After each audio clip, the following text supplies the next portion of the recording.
You good? Okay. Excited to get going with this plan. Kind of getting into it deep today with our Tuesday prep. Really good football team. This is obviously the two best teams in this division at this point, and we get the opportunity to lock up Saturday night in Boston and kind of settle it on the field. So this is the way it ought to be. Championship week for us. Obviously, we have a chance to clinch the division. You work all year to get to this point, and now you're 4 quarters away from achieving one of our main goals each and every year. So really proud of our team for putting themselves in this position. But we got a huge challenge, man. Boston College is a really tough, hard-nosed, very well-coached football team that I think has had a heck of a year. And especially up there at home, this will be a major challenge for us. So we're excited about it, looking forward to it. Offensively for them, everything starts up front, big, strong, physical.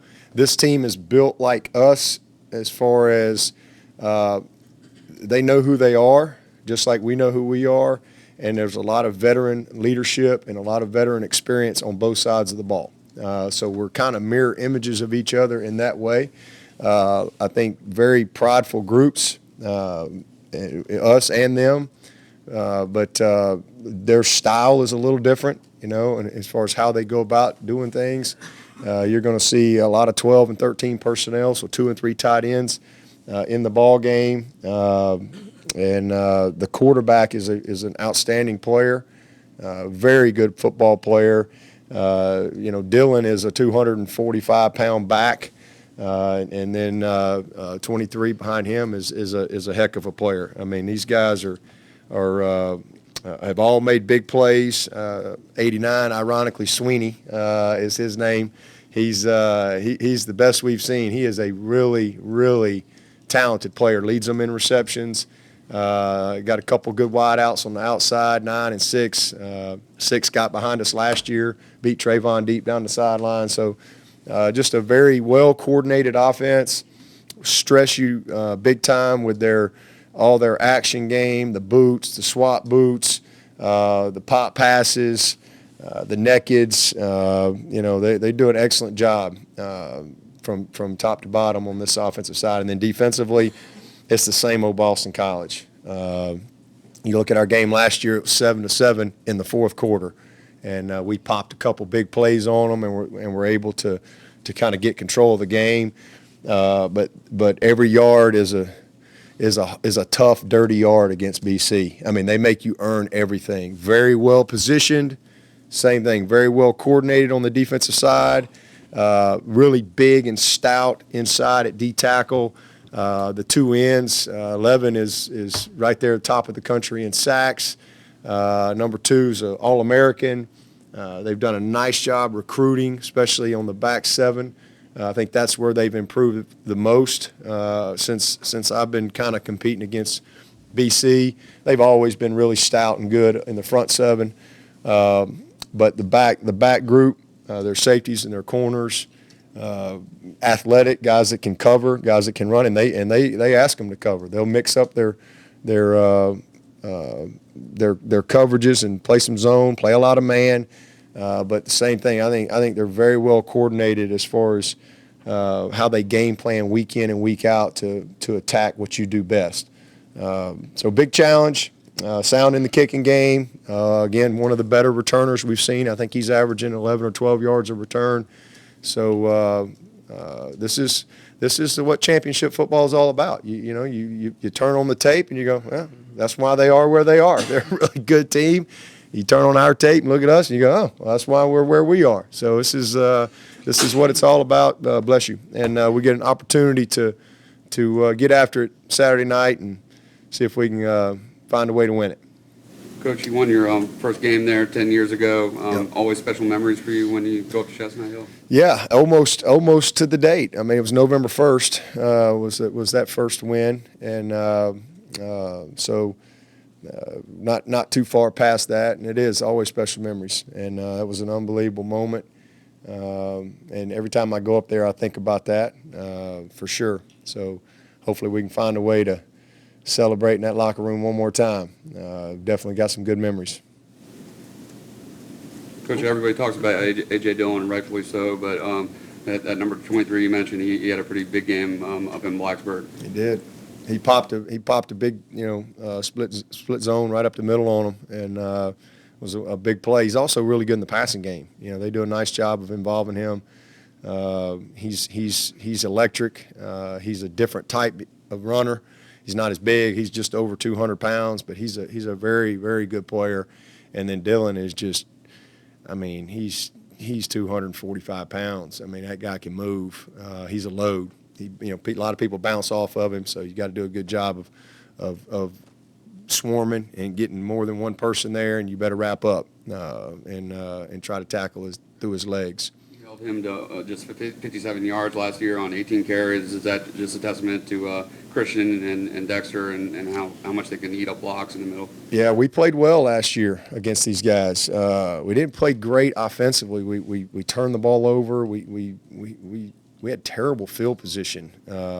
We got backed up a couple times, and then we turned it over and put our defense in really bad field position a couple times. But defensively, we played pretty well. They popped a few plays on us, but I thought our guys did a nice job of tackling for the most part. And we didn't tackle great at safety. We got to tackle better at safety. But it's a mindset. It's like playing Georgia Tech. There's like a Georgia Tech mindset, and there's a BC mindset that it's just a certain style of play, and if you're not ready for that, they'll embarrass you. There's a lot of film out with Dillon playing and then with him on the sidelines, and obviously with his health in question. Do you have any changes that you foresee if he doesn't play as opposed to if he does play in terms of how you plan to defend them? No, he'll play, but no different than last year. They're going to play multiple guys, and he played well in Blacksburg last week. He had some nice plays, some tough yards, and he does some of the stuff that may not go wow, but he's pounding people. He is a sledgehammer in there, so I don't doubt that he'll be ready to go, but they're going to do what they do, regardless of who's back there. You've gone out of your way to effusively play the last couple of teams that have come in here that you've beaten in lopsided fashion. How does your model prevent complacency, your model of preparation prevent complacency when you get a team like Boston College that does have high-quality players coming in? We just do what we always do. We don't prepare any different. We really don't. It's not. It's the same Monday practice that we had against Georgia Southern yesterday. We don't do anything any different. We try to create consistency in our preparation. We don't do anything different as coaches. Our schedule's not different. We just go about our business and put our plan together with a daily routine, and just try to make that game the biggest game of the year every week. We really do that. I know a lot of people say, "Well, that's coach speak." Well, it's coach speak because that's what you got to do to be successful and be consistent. So we work really hard at that, and then we learn from it. If you win or you lose, you don't get too high, you don't get too low. Fans are really high or really low, and we don't do that. We just stay focused on the task at hand, and our guys have really bought into that. But just the consistency in our preparation. So this is the biggest game of the year because it's the one we're playing. It just so happens after this one, if you win, they're gonna hand you a trophy. So that's pretty cool. But last week was this isn't any bigger than last week. If we hadn't won that one, then this one they don't hand you a trophy. So they're all big. They're all big, and that's the mindset that we bring to it every single week. And I'm proud of our team. I think this team, the focus and the leadership of this team has been pretty special because we've played a couple teams the last couple of weeks that records, aren't very good. But our guys have shown up, and they've played to a standard, and they take pride in their performance. And so that's a really good quality to this team. Dabo, the special teams unit for Boston College, scored a couple touchdowns on block punts. I think Levy, 23, is the guy that scored those touchdowns. And they seem to be really active in that area. Have you guys seen a lot of tape on their special teams units and what you? Oh yeah. They blocked the punt against NC State for a touchdown. Kind of got them back in the game. It was NC State was up on them early, and then that was a huge play to get them back in. Had a chance to win that game. Missed a few plays. And Purdue had a great plan against them, and but yeah, I mean, their returners are good, kickers good.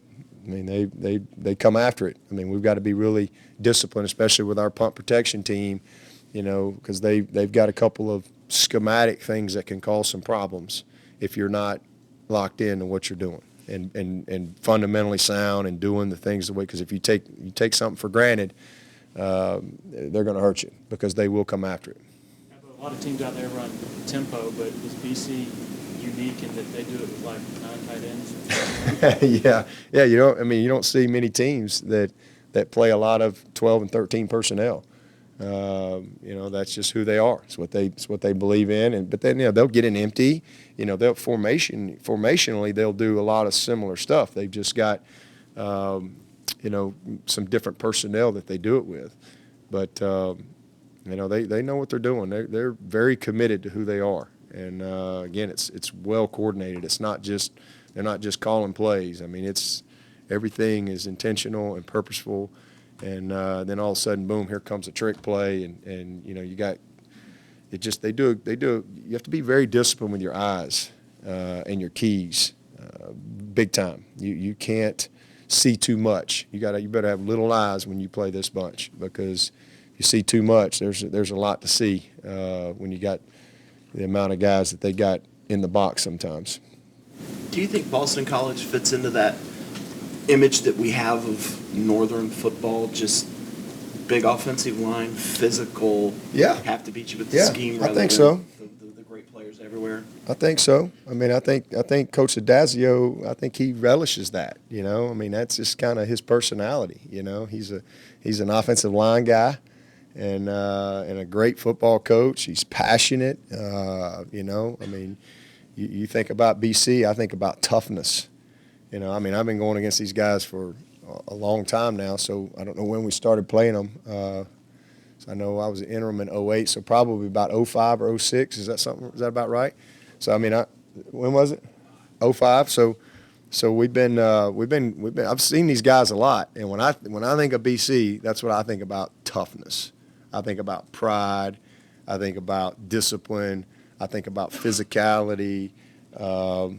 They epitomize all those things. It's a very prideful program, and I just think Coach Adazio he's just done an awesome job embracing that mindset and that philosophy, and I think he instills that in his players. Just really not surprised at all to see what he's done with that team. What would it mean to this program to win the division again? Well, I mean, that would be our 4th division in a row. I don't know that that's been done.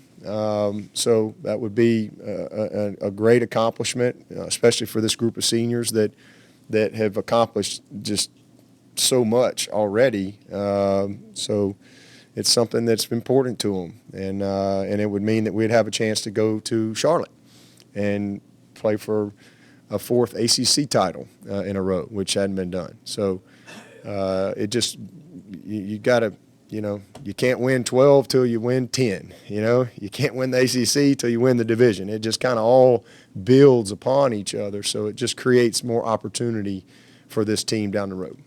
Christian had a big game up there 2 years ago with a sack in the TFL. Does he always get a little bit more amped up for this kind of homecoming for him? Yeah, he's going to be a captain for us this week. He's excited. I don't know. He's been trying to steal everybody's tickets on the team, so I'm sure he's been successful and got a bunch of them. But, he's excited. It's kind of one of those games he always looks forward to. 5 weeks ago, everybody was so worried about the quarterback situation. Say that again? 5 weeks ago, everybody was so worried about the quarterback situation. And somebody asked me Saturday, with the rise of Chase Bryce and how well he's played and Trevor coming along, Do you think you're in a better situation now, quarterback-wise, than you were at the beginning of the year? Or how would you? No, I think we had 3 really good ones at the beginning of the year, and now we got 2.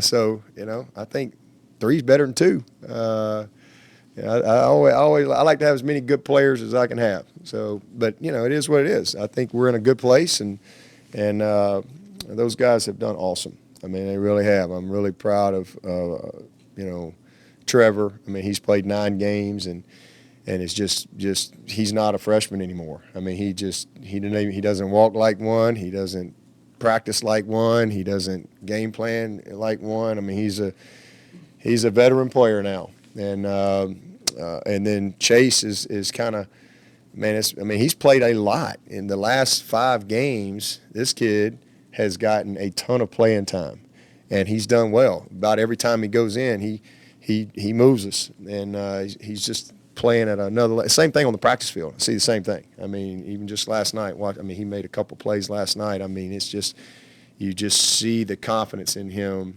and we are very fortunate because I think we got 2 guys right now that'll be future pros one day if they stay healthy, and so it's a good situation for us, and very glad, very thankful that both of them have been able to get the type of experience that you'd love to have, especially as you're going to have some type of postseason opportunity down the road.